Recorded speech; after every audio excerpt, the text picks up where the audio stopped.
perfect. But swimming, for example, their policy now is if you've gone through male puberty, you can't compete with women, which they were really the first ones to take that bold first step in prioritizing fairness over inclusion. But the policy insinuates if you have transitioned by the age of 12, then you can compete with the women, which is not satisfactory. Even taking puberty blockers before the age of 12, there are still advantages that males possess over females. And even if they didn't, it's the women's category. Yeah. It's not for men. Yeah. So, and then you have other sports that have gone the total opposite way, like soccer, for example, that leave it up to, self-identification. Basically, you just compete where you feel best. Oh, how convenient. Isn't it? Which, at this national championships, right, this national championships where we had Lia Thomas, who is a man, self-identifying as a woman, we were told we fully had to treat this person as a woman, right? This same national championships, we had another athlete who was transitioning. But this athlete is a female who was then self-identifying as a man from Yale. Izzy now goes by the name of Isaac. And we were told we fully had to treat this person as a man. Optics purposes here, to give you perspective of what this looked like from our eyes.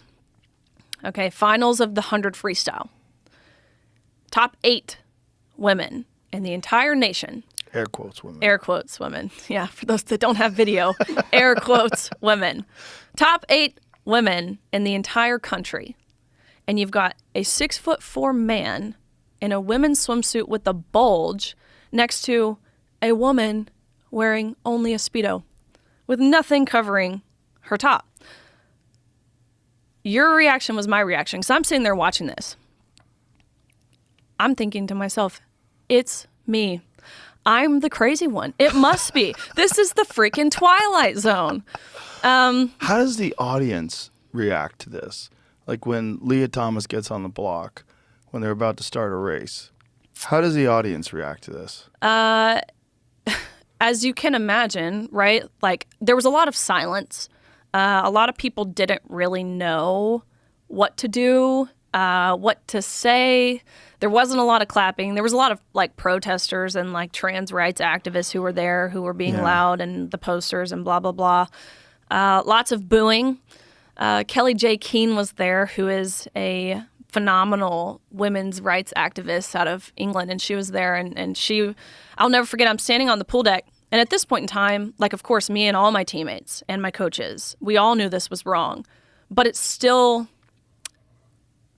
I didn't know how to talk about it or what to say or what outlet to go to, and I remember hearing her from the stands, and she just said something that we were all thinking, and she yelled so loud, "He's a cheater," and I was like, oh my gosh, I needed to hear that.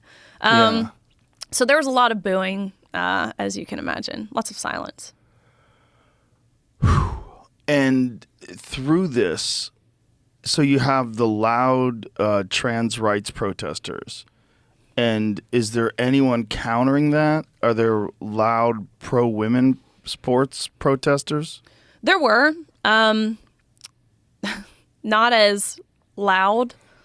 If I'm going to be honest, not as ugly, which I think that gets a lot of media time when you have these men with beards and these big signs. That certainly catches a lot of cameras. So they were definitely there.